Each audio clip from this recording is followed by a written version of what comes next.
Hey, I'm Josh Flagg, and I'm here to talk about building your real estate brand. As an agent, you're not just the face of your brand, you are your brand. Making sure that brand is authentic and memorable is one of the most impactful things that you can do for your business. And I'm here today with Isabella Savini from Luxury Presence to chat about how you can build a brand that's true to you and who you are and gets you noticed. So, hi Isabella. Hi Josh, I'm glad to be here. So, you're obviously one of the most recognizable names in real estate today. When you first started out, how did you think about building your brand? When it came to building my brand, I wanted to bring my own energy and vibe to my business. I wanted my brand to be as unique as I was. Did I have an exact plan on how to accomplish that? No, definitely not. But one of the reasons I got into real estate is that I've always had a passion for architecture, for design, and historic homes. So I knew this industry was a natural fit for me. Also, I don't know if you've noticed, but I have a bit of an independent streak. So I knew that I wanted to forge my own path and that I didn't want to do things the way everyone else did. And that's where the origins of my brand began.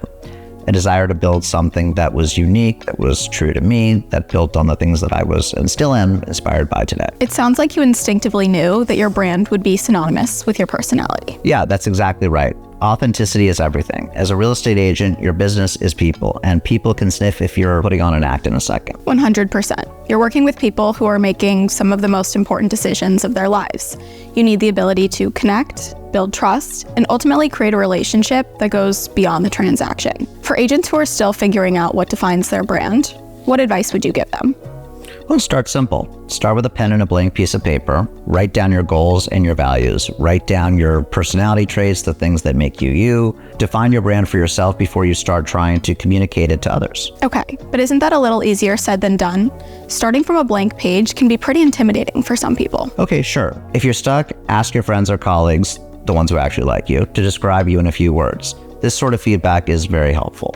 Use it to help guide you to your unique value, to what you can provide to your clients. Your brand needs to be centered around the answers to the question, what is it that you can deliver better than anyone else? So you're saying that building a brand isn't just about establishing your own identity. It's also about understanding and capitalizing on how you're different from others, specifically your competition? Absolutely. One of Apple's catchphrases is think different. That's not a casual statement. They're identifying themselves as different from their competition and inviting their customers to identify themselves as different too. This is good advice for real estate agents and brokers as well. Understanding who your audience is and how they identify is critical. Remember that blank piece of paper that you started with for your brand, flip it over. On the back of it, write down details about your audience. Who are you trying to attract? What resonates with them? What other types of brands do they like? That's such great advice. And one thing I loved about the process of designing your new website was that you brought inspiration from brands in other spaces, not just real estate.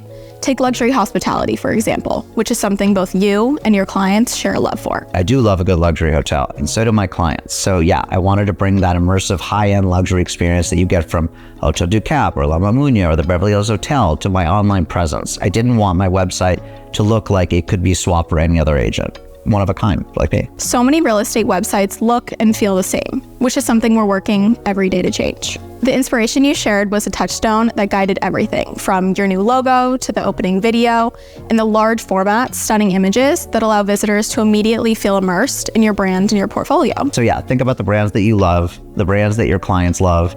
Look at those brands' websites and see what you notice, what stands out to you, what ideas can you take inspiration from and apply to your own brand authentically. You're speaking my language. Are you sure you don't want to come join our design team? Well, I will say that while I have a strong sense of my own brand and know what I like and what I don't, it was incredibly valuable to work with branding experts who could take these ideas from my brain and bring them to life. Absolutely. Even if you have a strong vision for your brand, like you do, executing on that is a whole different thing. It's smart to recognize that, and our team loved working with you to make your ideas and vision a reality. Now, lastly, I'd love to get your take on the importance of consistency in branding. Some people think of branding as just your logo, color palette, or a clever tagline, and it is all of that, but it's also so much more. So much more. You have to consider the entire experience that you provide to your clients. Every touch point and interaction influences what people think of your brand, including the in-person interactions I have with people. So if my website and social media look amazing, but I'm always late, or I don't respond to emails, or I take someone to a property that's a mess, then I'm failing on my promise to deliver a luxury experience, and I've degraded my brand. That's spot on. Any parting words of wisdom from your experience building such a strong real estate brand? Don't be afraid of your brand to grow with you, to evolve. You grow up, your career grows, and the market changes. Like homes and people, sometimes brands need a little refresh. Thanks so much for chatting today, Josh. Thank you. My pleasure.